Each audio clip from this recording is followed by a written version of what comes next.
May mga usaping pangkalusugan na dapat talakayin ng tama, malinaw at may malasakit. Nandito tayo para gawin yon. Pogscast, Let's Talk Pinay. Ito ang Pogscast, hatid sa inyo ng Philippine Obstetrical and Gynecological Society. Bawal bang magpabakuna kapag buntis? Baka raw makunan. Baka makasama kay baby. At may nagsabi pang hintayin na lang munang manganak. Pero tama nga ba yun? O maaring bang ang bakunang ibinigay sa nanay ang maging unang proteksyon ng kanyang sanggol? Hello mga ka-Pogscast! Welcome sa Pogscast Let's Talk Pinay, ang podcast ng Philippine Obstetrical and Gynecological Society para sa tama, malinaw at mapagkakatiwalaang impormasyon tungkol sa kalusugan ng kababaihan. Ako po si Dr. Richard Ronald Cacho, ang inyong Pogscaster ngayong episode na ito. Ang tanong, ligtas ba talagang magpabakuna habang buntis? Para sagutin ang ating mga tanong, nag-imbita kami ng eksperto mula sa Philippine Infectious Diseases Society for Obstetrics and Gynecology. Please welcome Dr. Erwin De Mesa. Welcome Dr. De Mesa sa Pogscast. Binabati ko po ang ating mga Pogscast. Maraming salamat sa pagsama ninyo sa amin ngayon. Okay, so diretsoin na natin Dr. Erwin, no? Bawal ba ang lahat ng bakuna habang buntis? Okay, maganda po yung tanong ninyo, no? Dahil karaniwan, yan ang nagiging isa sa mga gap. Okay, so hindi bawal ang magpabakuna habang buntis. Ang kailangan lamang po, malaman natin, merong mga specific na bakuna na bawal, no? Na bawal during pregnancy. Pero, ito yung mga tulad ng mga live vaccines or buhay na bakuna. Pero, pwede pa rin silang ibigay, no? It's either before, bago magbuntis, or immediately, no? Pagkapanganak. Okay.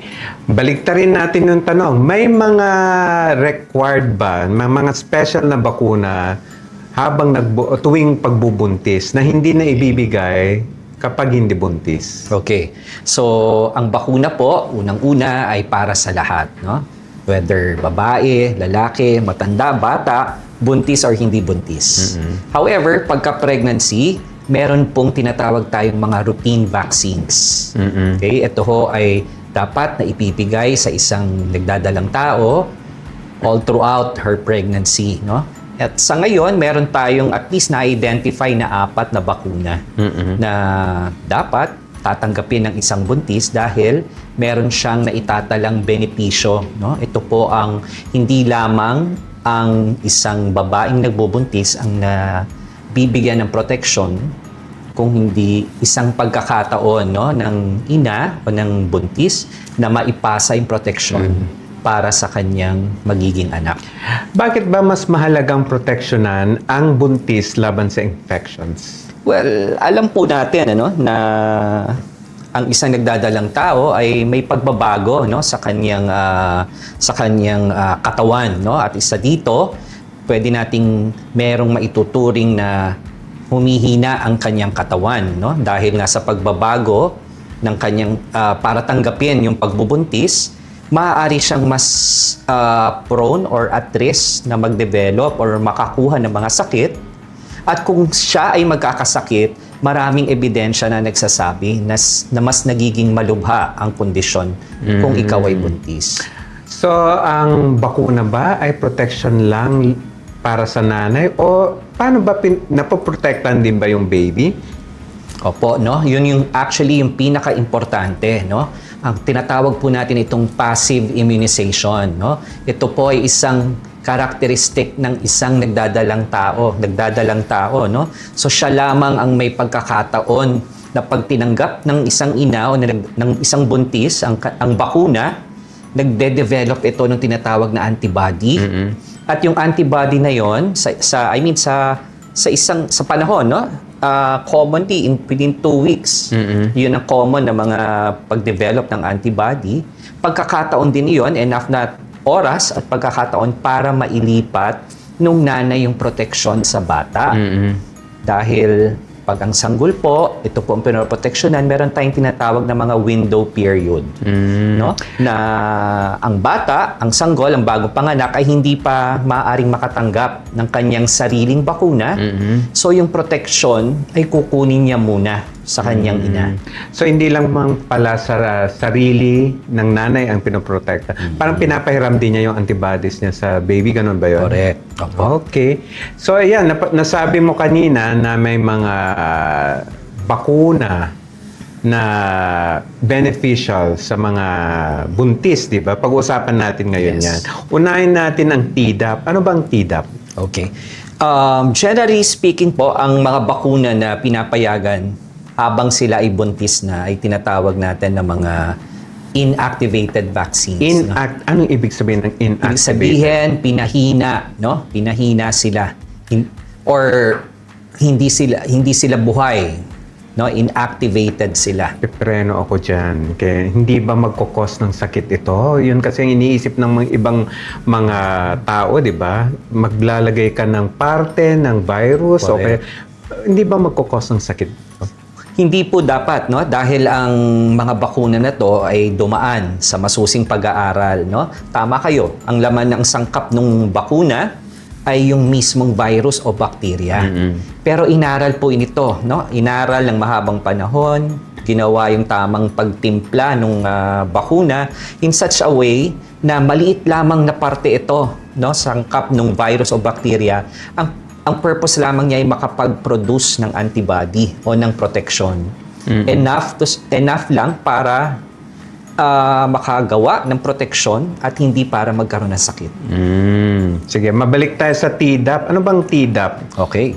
So ang Tdap po, no, or tetanus, kasama na po ito, tatlong sakit na nasa isang bakuna. Tetanus, diphtheria at pertussis, no? So ang tetanus po ay isang sakit na matagal nang nakukuha natin. I think we're very much aware with this. Ito'y nakukuha pagka nasusugat at madumi, no? Yung mga gamit pwedeng matetano, yun ang tatawag natin. Yung mga tetano. Oo, no? And isa ang panganganak kung saan nagkakaroon ng exposure ng tetano, no? Kaya nga maganda na rin ang mga nangyayari sa atin ngayon, yung mga batas na bawal ng manganak sa bahay, no?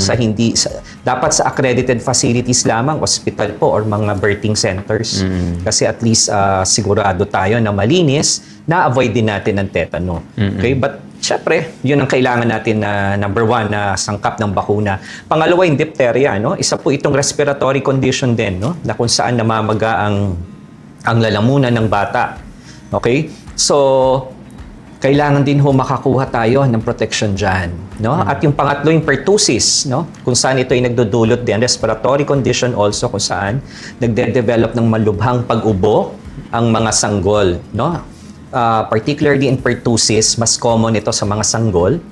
That's why very important na ibibigay ito sa nanay. Sa nanay. At may proper timing, no, Dr. Catch? May proper timing kung kailan ito ibinibigay eh.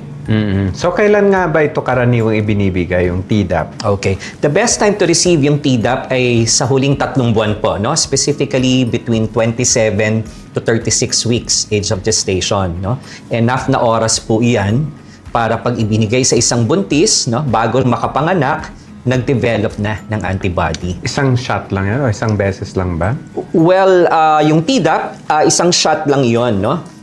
Of course, ang ating mga POGS members, ang ating mga obstetricians all over the Philippines, maaari hong ipaliwanag dito, no? Kasi merong mga buntis na dapat bigyan ng 3 doses. Okay. Yung mga hindi tayo sigurado kung nakatanggap sila ng kumpletong bakuna nung sila sanggol.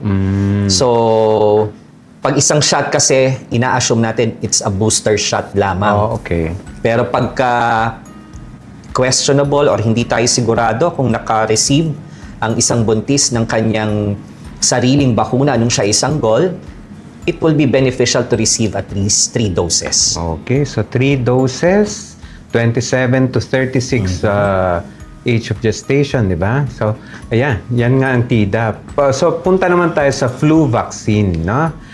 influenza to, no? Yes, Flu oo. vaccine. May nagsabi, trangkaso lang naman yan. Madali, tubig-tubig lang yan. Bakit kailangan pa rin itong seryosohin sa mga buntis? Ang hindi kasi natin siguro nababasa or karaniwang nakikita na akala nga nila trangkaso lamang, no? Yun po yung sinasabi natin kanina na merong ibang nade-develop or ibang may mga pagbabago sa katawan ng isang buntis. Isa doon yung maaring paghinaan ng kanyang katawan. At kung nakuha niya ang trangkaso, sa panahon na mahina ang kanyang katawan, maaari siya maging malubha, pwedeng mag-progress to pneumonia, at may mga ebidensya po na maaaring ikamatay ito ng isang tao. So, kailan binibigay yung flu vaccine? Ang flu vaccine pwede pong ibigay anytime. So anytime. Anytime during the pregnancy. As a matter of fact, lahat kasi dapat tayo no? Babae, lalaki, buntis o hindi buntis, tumatanggap ng annual flu vaccine. Okay.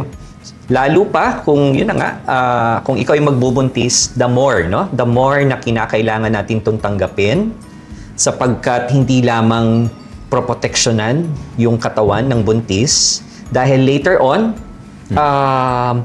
magkakaroon tayo ng tinatawag na herd immunity.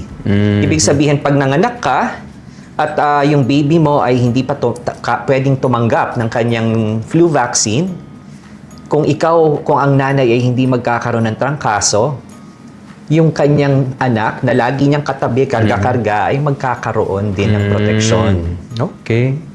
So, ngayon, pababilitan natin na tumataas ang kaso ng COVID-19 sa Quezon City, di ba? At saka isa pang parte ng Metro Manila Kailangan pa ba natin pag-usapan ng COVID? Hindi pa ba tayo graduate dyan sa COVID-19? Well, nabanggit na namin ito noon during the pandemic or immediately after the pandemic. Ang COVID po ay hindi na totally mawawala, no? Okay. Nandiyan na po siya. At consistently or sa mga susunod na pagkakataon katulad ngayon, pwede ho silang bumalik, no? Especially kung mapuputol, no, yung paraan kung saan dapat napoproteksyonan. Noon, nawala yung pandemya kasi marami ang nabakunahan. Dahil huminto tayo ng pagbabakuna, ilan ba ang nanganganak, no? Like 3 million? Mga ganun. Ganun, no? 3 million every year, no? So, ibig sabihin, kung last 3 years, meron ng almost 9 million na sanggol or bata na walang proteksyon. So, marami na namang eligible population na maaaring dapuan yung sakit at maaari na naman silang bumalik. Okay. That's why ang COVID vaccine ay isa sa mga bakuna na nire-recommend din during pregnancy. At nakita natin ng pandemya, no, na marami ring buntis na nagkaroon at marami ring buntis na nakasurvive o nakaligtas, no, sa COVID dahil nagpabakuna sila while they are pregnant. Okay. So, yan kasi mga 2022, 23. Kailangan ba ng booster shot sa COVID-19? Well, as of now, wala po silang nare-recommend, no? When we say booster, isa kasi yun sa karakteristik ng isang magandang bakuna, no? Dapat walang magkakasakit pagka ikaw ay nakatanggap nito. Pangalawa, yung tinatawag namin na immunogenic, no? Or matagal yung protection na makukuha mo. So far, wala pang, dahil bago pa nga yung bakuna, nakita nila na pag naka-receive ka nung recommended dose, no, na 2 doses, ay mataas na yung protection. Okay. Sige. Tatanungin ko rin sa'yo, mamaya to, pero baka makalimutan ko, no? Paano yung sasagutin yung sinasabi nila na nakaka-apekto to sa infertility, sa fertility, o kaya sa genetic manipulation? Okay. So, sa ngayon, wala pa po talagang lubos Wala pang lubos na pag-aaral, no? Na lumalabas na directly itong bakuna na ito ay nagiging sanhi, no? Para mabaog, no? Or magkaroon ng problema ang genetic formation ng isang tao. Maniniwala tayo dito kasi number 1, bago pa lang yung bakuna no? Para masabi natin na magkokos ito na mababaog, it will take time, no? Kasi yung mismong definition natin ng infertility dapat 1 taon na nagtatry. So, sa ngayon, wala ho tayong mga evidence to support that. Okay. So, naririnig ko ngayon, no, mga 2 years ago pa, parang parang nagiging popular yung RSV. Correct. Ano ba ang RSV at dapat ba akong matakot kung wala pa ako nito?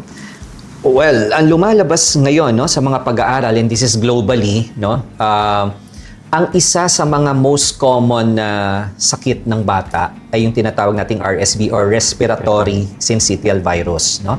As a matter of fact, mas mataas pa ito kaysa sa trangkaso or sa talaga? pneumonia, no? And sa mga pag-aaral na lumabas, alam mo Dr. Katch, nung pandemya, lahat ng may ubo at may sipon tines, no, na mga sanggol na naka-admit, ang mas mataas na incidence ay RSV. Pandemic, COVID pandemic, pero RSV pa. RSV pa ang rin. mas mataas. Dito yon sa Pilipinas. No? Kaya lang hindi kasi routine Oo. sa Pilipinas na pagka may ubo ka, may sipon ka, tinetest kung ano ang sanhi. No? Lahat iniisip natin, trangkaso lang yan. Nung pandemic, itetest lang tayo sa COVID. Pag negative sa COVID, okay na, masaya na tayo, no? Pero may ubo ka pa rin, may sipon ka pa rin. Oo. Dapat sana alam natin, no? Kung ano yung dahilan, kung anong mikrobyo yan, para ma-address natin. Ubo rin ba yan, yung RSV? Yes, no? They are respiratory infections at nakita sa pag-aaral, no, na between unang 6 na buwan, no, ng bata, yun ang nagiging cause ng kanilang hospitalization. Okay, so kung ma-admit ang mga bata dahil sa ubo at sa sipon during that time, ang dahilan ay RSV. Okay, so punta naman tayo sa hepatitis B. Paano naman ang hepatitis B? Kailangan bang ibigay din sa mga buntis? Ang RSV ay hindi routine, no? Hindi siya routine na vaccine. Pero hindi siya bawal during pregnancy. Yung RSV? Yung hepatitis Hepatitis B. B. Yung hepatitis B. Hindi po siya routine. However, dahil tayo ay nasa Pilipinas, no? Marami ang cases ng hepatitis B, no? That's why if you will notice, at ito yung mababanggitin yata in our next episodes, no? Yung screening for infection. Ang hepatitis B po ay isang sakit, no? Na routinely ini-screen natin during pregnancy, no? Ang most common mode of transmission, no? Ang most common mode of transmission ng hepatitis B sa Pilipinas ay yung tinatawag na vertical transmission. Or yung isang ina na positive sa hepatitis B na ipapasa niya po sa kanyang anak, no, during her pregnancy or during the delivery. And because of that, no, importante na dapat lahat tayo ay protektado para sa hepatitis B. At isang avenue or isang pinto na nagbubukas sa amin yan that during the pregnancy, pag ikaw ay in-screen at nakita natin na negative ang iyong hepatitis B, pagkakataon na po yun, na alamin namin kung ang isang buntis ay may bakuna Oo. or maaring wala or maaring meron kaya lang bumaba na yung titer at kailangan i-booster shot. Paghahanda na po ito para later on while she is pregnant or even after the delivery, kung siya'y ma-expose man sa hepatitis B, may protection ng makukuha. Ang hepatitis B po, para sa kaalaman ng ating mga nanonood, isang sakit, no, na nakukuha po sa dugo o sa basta Bodily fluids. body yata. fluids, no, infected body fluids. In other words, kung paano ho nakukuha ang HIV, ganun din, no? So commonly through sexual transmission. At ang importante po dito, alam po natin na cancer ang aagapan nito, no? Pag hindi naagapan, magiging liver cancer.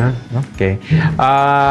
Kailan binibigay ang hepatitis B? Saka sagutin mo na kailan din yung RSV. Okay. Ang RSV po, katulad siya ng Tdap, no? Isa rin itong bakuna na ang purpose niya talaga is for passive immunization. Ang kaibahan ng RSV with Tdap or tetanus, diphtheria, pertussis, walang bakuna ng RSV para sa bata. Okay. That's why very important na maibigay sa buntis o sa nanay kasi yun lang po yung opportunity para magkaroon ng protection yung bata. Kung ibibigay sa nanay, ipapasa niya yon. At okay. ibinibigay din ito sa huling 3 buwan Ng pagbubuntis. ng pagbubuntis. From 28, some recommendations, international recommendations sa Amerika, binibigay po siya 32 weeks pataas, no? 32 to 36 weeks. Sa Europa, binibigay ko siya as early as 28 weeks. No? So, ano po yan? Discretion ng inyong mga obstetrician kung tingin nilang when is the appropriate time para ibigay sa inyo. Sa Pilipinas, as early as 24 weeks, pwede siyang ibigay.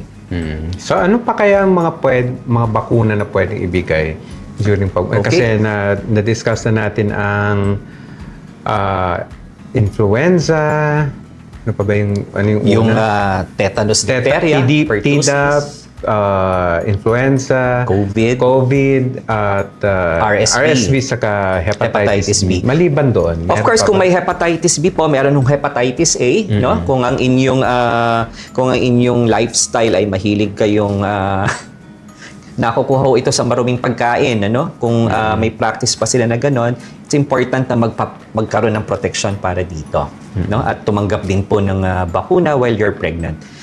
And then meron din tayo lalo na yung rabies, no?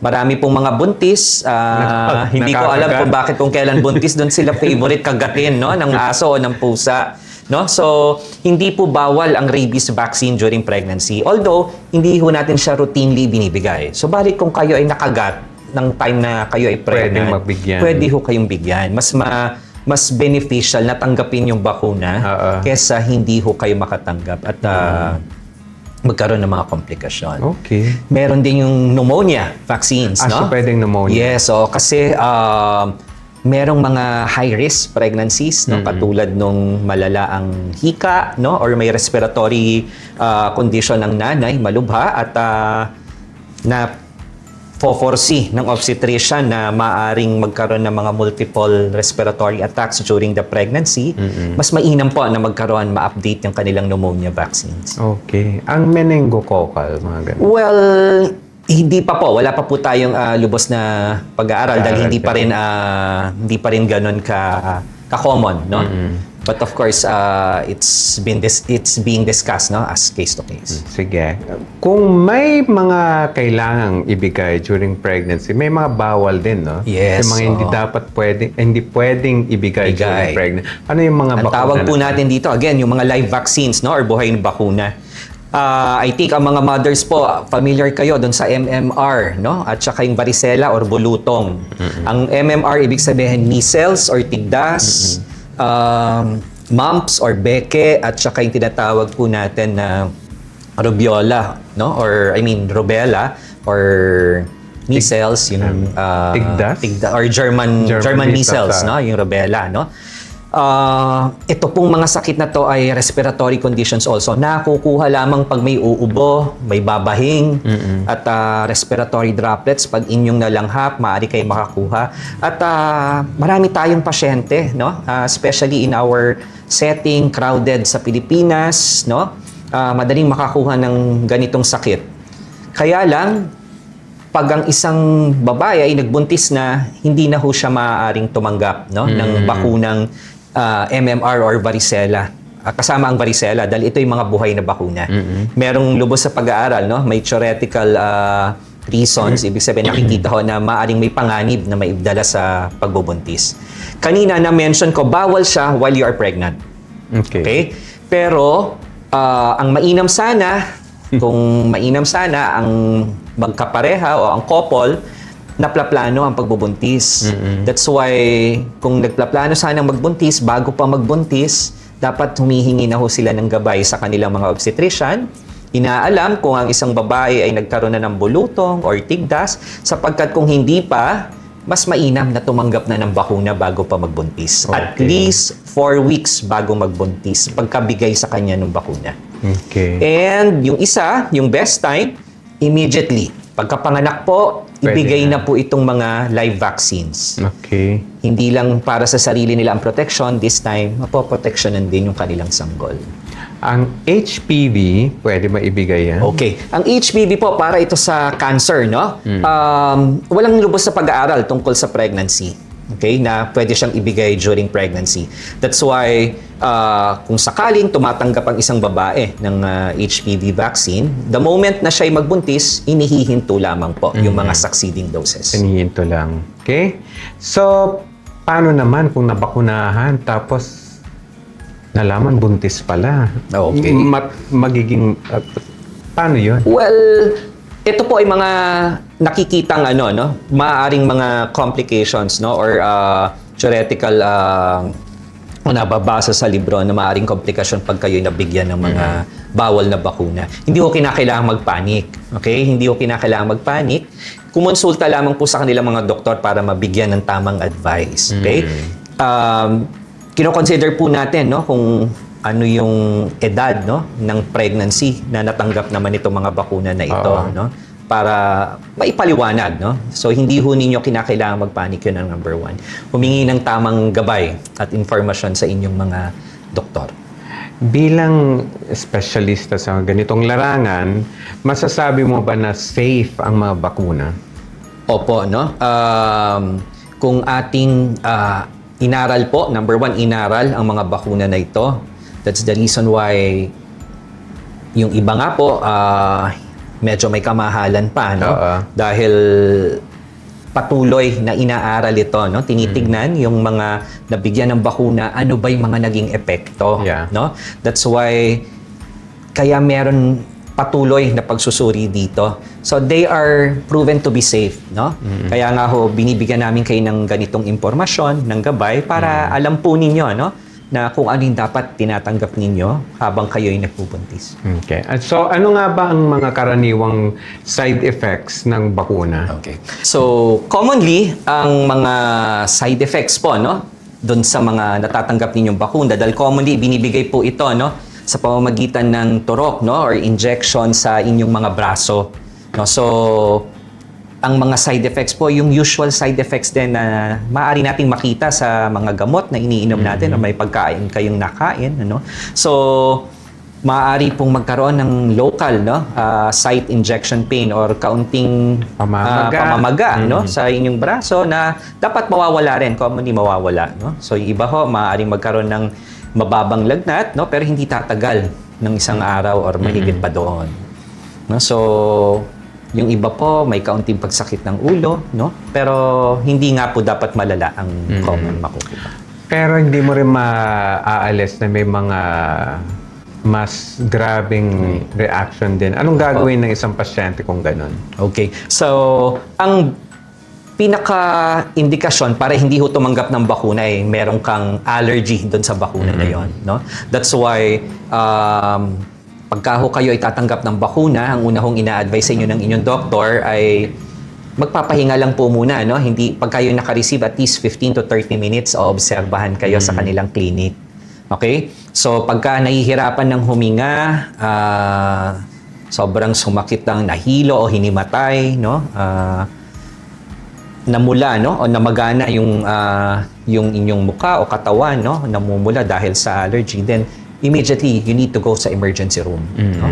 Para mabigyan kayo ng emergency, ng mga lunas agad. No? Na Pero in general, kagaya ng sinabi natin, napaka-safe ng mga bakuna Yes. nito. Kung nakakatulong ang usapan na ito, maaaring mag-like, share at subscribe sa Pogscast.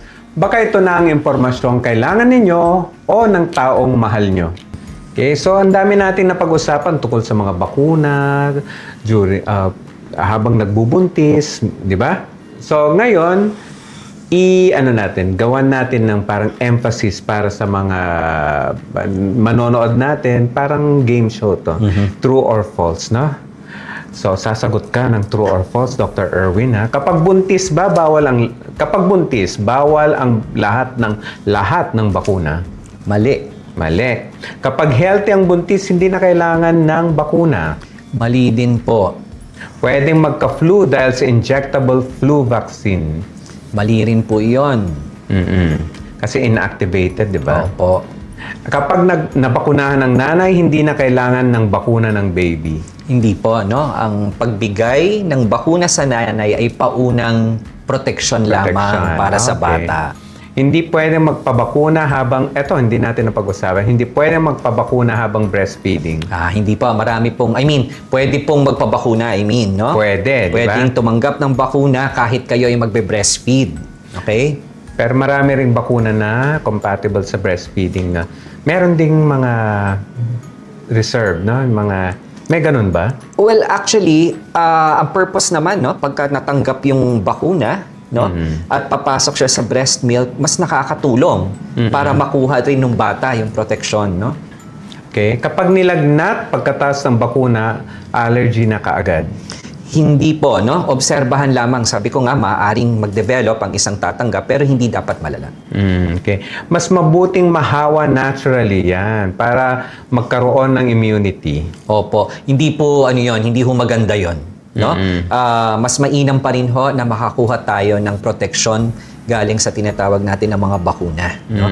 Kasi pagka natural immunity, hindi tayo makakasiguro sa magiging epekto. Hindi tayo makakasiguro sa kung paano tatanggapin ng katawan yung natural infection. So, maaaring maging malubha, hindi natin ma-assure yon, no? Parang sinabi mo, kaya na ako ng maduming pagkain para makuha ko yung hepatitis A. Ganun ba yun? Hindi ganun, ano? Hindi pwede yan. So, punta tayo sa mga practical advice. Ano ang dapat dalhin o handa ng isang buntis bago pag-usapan ng kanyang vaccination? Wala po silang kailangan dalhin. Sa regular na consultation po nila, dapat alam lang po nila yung kanilang history, saan sila allergic, ano yung mga tinanggap nila, ideally, sana by this time. Meron na po kayo kung may available kayo na immunization card ninyo, inyong dalhin sa inyong doktor. Actually, applicable yan sa any doctor no? Na inyong ikokonsulta. Nang sa gayon, opportunity po ito para ma-update yung mga bakuna na dati nyo nang na-receive at kung hindi pa, maumpisahan. Okay, so ang dami na natin na pag-usapan, no? So sa puntong ito, magwawakas na tayo, no? Ano ang mga tatlong takeaways mo para sa ating mga audience? Okay. So, number 1, hindi po dapat katakutan ang pagbabakuna. No? Ang lagi po ninyong iisipin, ang role po ng bakuna ay for prevention, para hindi po tayo magkasakit. Huwag na nating hintayin na magkaroon ng sakit or worse is maging malubha ang ating ang sakit, especially when you are pregnant. So, wag po kayong matakot sa mga bakuna.